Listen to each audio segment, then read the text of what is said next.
เฮ้ยเสร็จไหมครับวอลลี่ปิดครับเดี๋ยวทะลุออกมาโอ้โหอันนี้ที่ชมเจออีกอันหนึ่งชมตั้งแต่เมื่อวานตอนเย็นเน่ายังฟันยังขมุยอยู่เลยเนี่ยดูดิฟันยังออกอยู่เลยตอนเย็นนี่นะใช่ชมเมื่อวานตอนเย็นขาดเข้าไปครับนี่ลื่นตะก้อลื่นลืมเอากระดาษทิชชู่มาวันนั้นฉีดไปด้านนู้นเอาให้ชุ่มครับ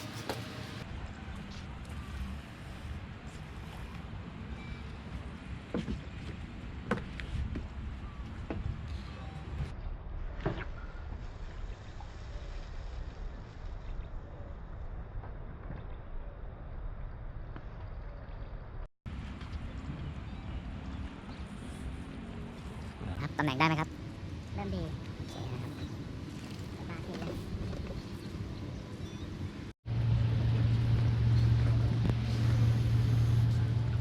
ไหวแง่เลยอาจจะปลาบึกขึ้นตื่นนี่เลยมาปลุกปลาบึกใช่ไหมปลาบึกแล้วเมื่อคืนไม่ค่อยกินคนนี่เต็มเลยตามบ้านเขาบอกว่าเต็มเกือบทุกหลังสวายไหมโหไปทีเ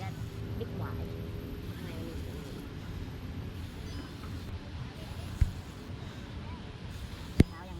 แดดยังไม่ออกมีเมฆบังจะไปไหน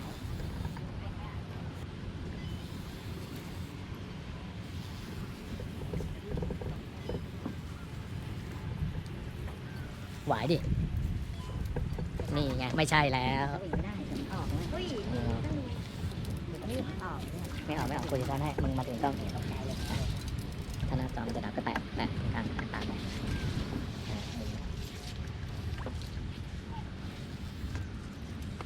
ตัวโทรศัพท์ล่วงขึ้นละใกล้จะได้แล้วปลาบูอ่ะปลาดุกปลาบูอ่ะโอ้น้ำเดือดหนังชีวิตตัวก็ติดเดียวอย่างนี้นั่งแท็กซี่ไปเอาเข็มขัดนะฮะไม่ไป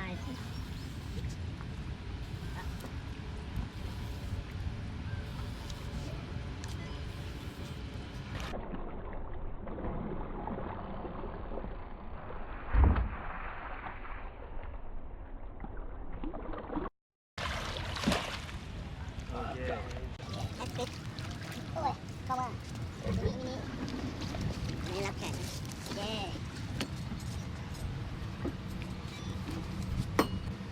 โอ้โหนี่หน่วยกู้ภัยมูลนิธิบ้านและเด็กมันเข้างานพอดีดึงสวยเดี๋ยวรอมันพามันได้อ่านกด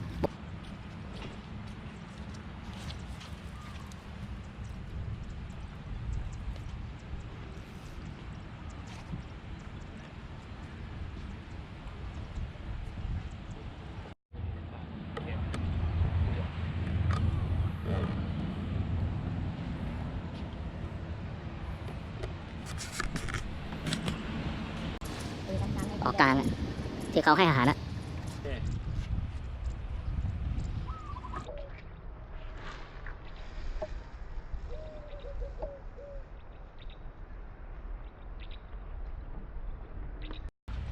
สวยอันนี้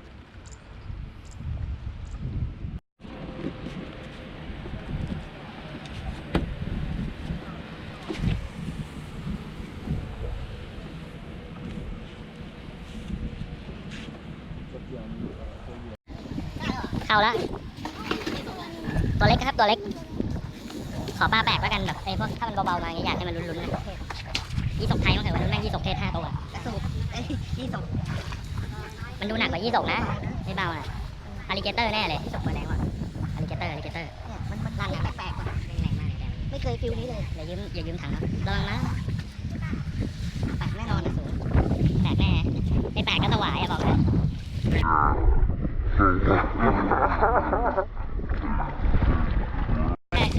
สวายเอาขึ้นก่อนดีกว่าเดี๋ยวช้อนไหนครับมาเบาเลยมันไม่มีแรงแล้วไงไอ้ดึกโอ้โหไอ้หวายหนวดหายติ๊กหวายอย่าไว้ลงวันหลัง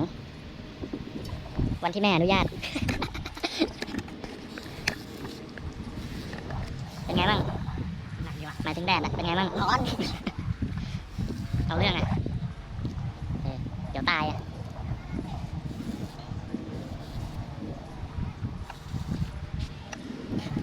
สวิงเลยครับ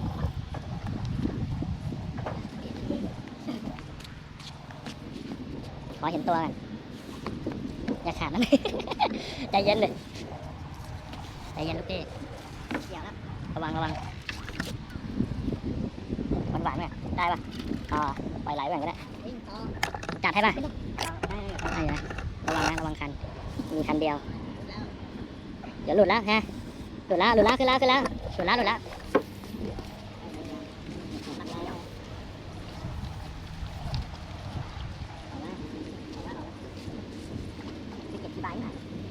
ไม่ชอบที่บาร์ตั้งตรงติดกันต่อไม่ไปแบบตกอ่ะไหวบอก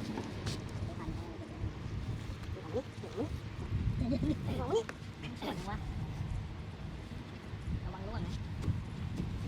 ไม่หลุดใจเย็นเดี๋ยวไม่ไล่สวนทำเป็นหลุดไม่ได้นี่โหดจังวะ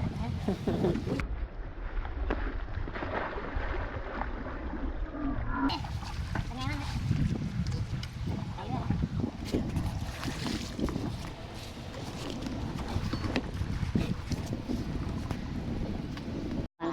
สบายครับเดินจะดูจากหมายแล้วน่าจะเป็นกระโห้นี่ระวังดูจากหมายแล้วมันเป็นกระโห้ไงพุ่งเลยอ่ะแบบเข้าตอนพุ่งเลยยกเลยครับสวิงเขาคนลึกน่าดูเราก็นึกว่าสวิงเราปล่อยครับปล่อยแล้วนะ ยังไงครับ สบายนะครับ ลงไม่เปียก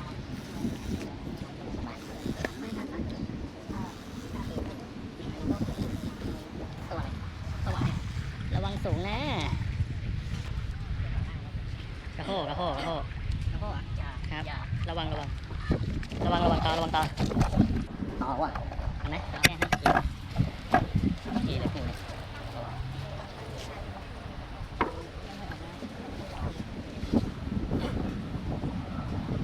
เมื่อกี้เพื่อนกินข้าวไปทีฮะหนึบเลยเอาแบบ2 อันเลยรอดดีรอด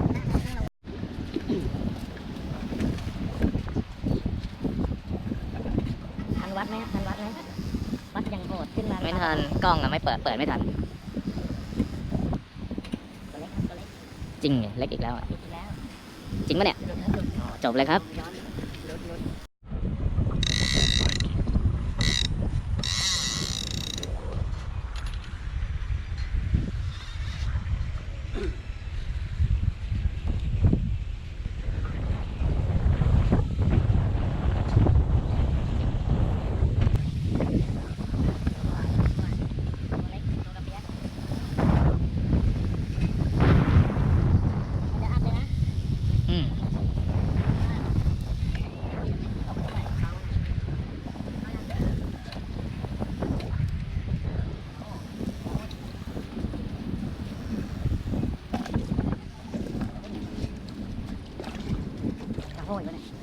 มีสิทธิ์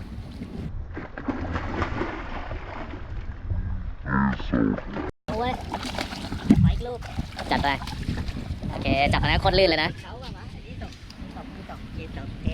เมื่อกี้นี่มันเหมือนเอกาดำเลยปลาดำกระโดดไม่ใช่กระโห้ไม่มีกาดำนี่มีที่นี่มีเพียบระวังนะช้อนปลาหน่อยครับช้อนปลาครับโอ้ยตัวเบลอเลย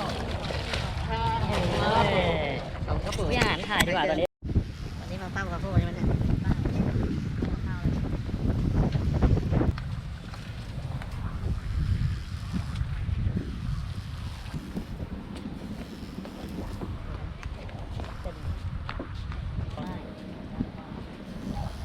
คนกระโห้นิด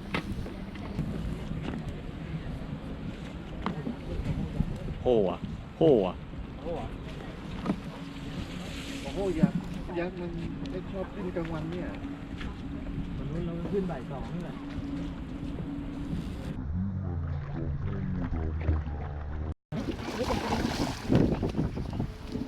หรือปะเกี่ยวอะ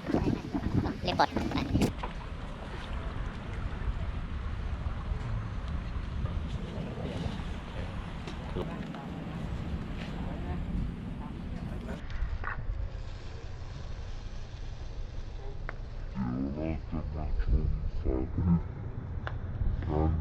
ดินคามือครับจะทับสายแล้วกันขึ้นมาเนี่ยเจ๊เป็นตัวอะไรยิบ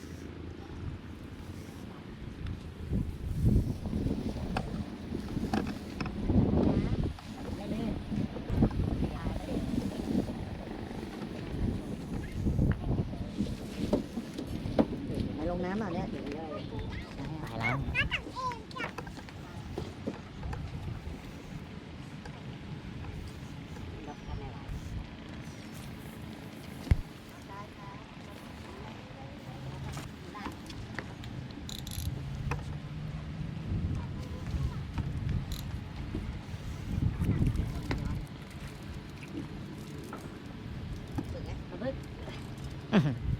โอ้ยังจะออกเฮ้ยมันก็พอแล้วเฮ้ยเอาละบึก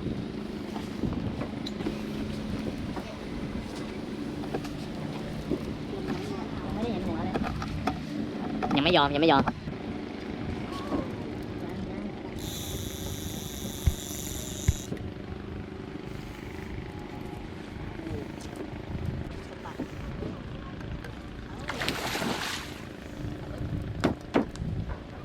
จะเข้ากับชังนะ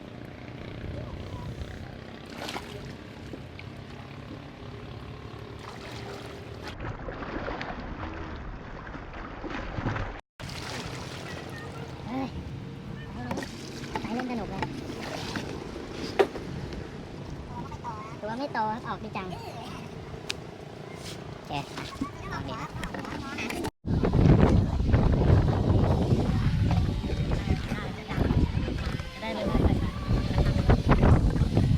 เดี๋ยวเตรียมสวิงหน่อยนะ ใกล้ละเตรียมไม่หน่อยก็ดี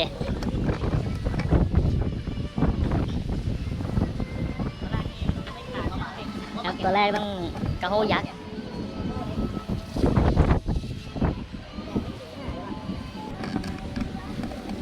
แดดสุดยอดมากระวังมุดนะไปเถอะ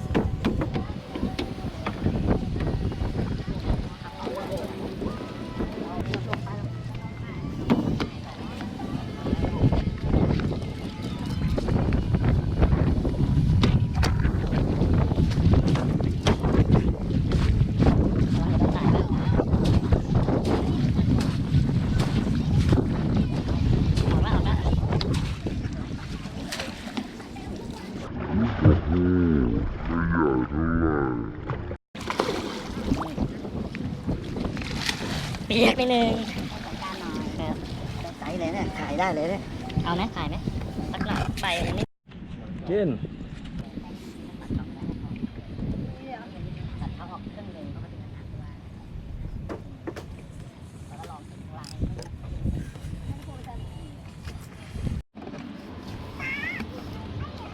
กว่าจะกินนะครับ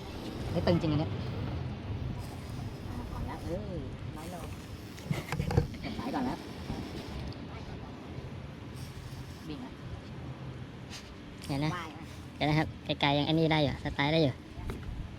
ไม่หรอกมันไม่ได้วิ่งออกมันแค่เปลี่ยนทางครับอ๋อมึงไม่มีหมวกใช่ไหมทำไมมาได้มาอาจจะเอาไม่อาจจะโปรเจกต์จะอะไรอ่ะโอ้โหแล้วเข้ามันไม่ใช่การตกปลาครับนี่คือการเวทเทรนนิ่งวิ่งเข้ามาพลิกกลับแล้วมันยั้งเทพามันยั้งไปแล้วโอ้โหไปแล้วระวังลื่นหงายหลังเด้อวิ่งเสียให้พอ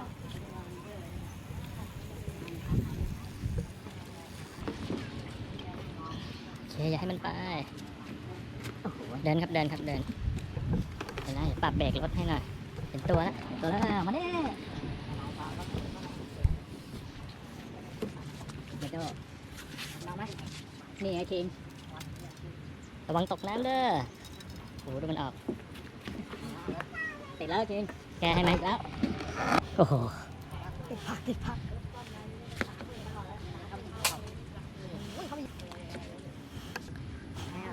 โอ้โหในที่สุด แม่งเอ้ยเดี๋ยวต่อมันต้องกลับดิมันต้องกลับเดี๋ยวขาดไม่ได้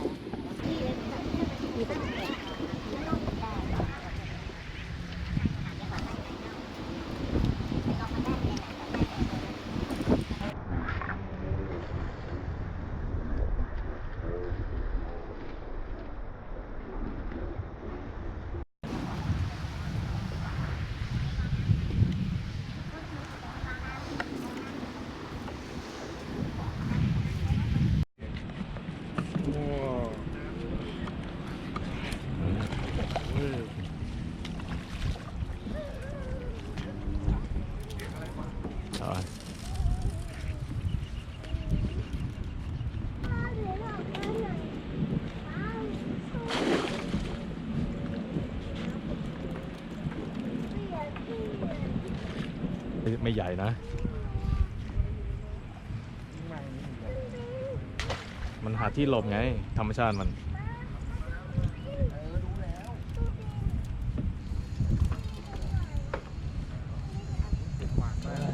แต่ไม่หวาน ออยรับช่วงไหมอันนี้สวยอ่ะโอ้ยมุมเนี้ยถ้าถ่ายเฟี้ยวเลย จะลอยละ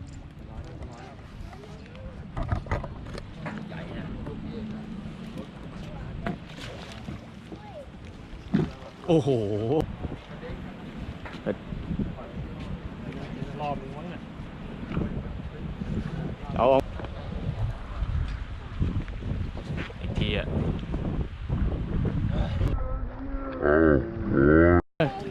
ครับ แกจริงเอาตังค์มาเนี่ยระวังลูกสักใบ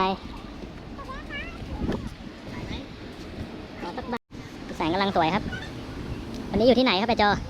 สำราญนะครับครับนั่งตรงไหนครับวันนี้นั่งตรงไหนปลายฟ้าเลยครับปลายฟ้าอากาศเป็นไงครับวันนี้ตอนนี้กำลังชิลครับ เวลาที่ดีที่สุดของบึงสำราญคือช่วงเวลานี้เลย6 โมงเย็นกระชังอยู่ตรงนี้ครับเห็นเขาลงไป2 ตัวจะได้ลงไปจบฟ้าทองอร่ามครับวันนี้มองเห็นเครื่องบินสายตัวครับไปเจอได้ไหมหรือว่ามันกลับมา